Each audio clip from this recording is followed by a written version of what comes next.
Dito sa video na to par, nagbag dito, grabe, first time nangyari to dito sa ML. Dito nag-classic lang ako dito, tapos ito yung mga nangyari. Ayun, nakuha ko yung turtle dyan.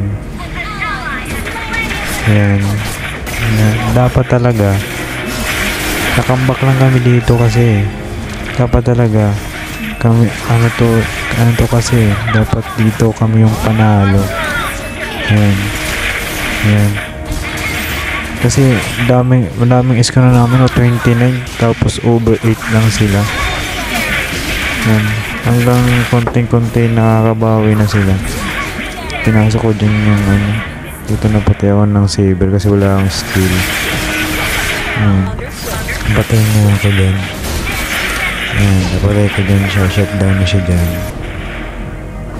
Tapos dito, tinawilak na nila yung ano. Dito na yung nag-bug.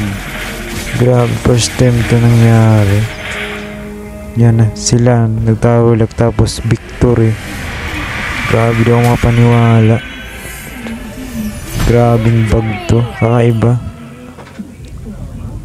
Yan nga, mga par. Tingnan nyo. Yun yung gamit kong Goshen 1028 yung stand.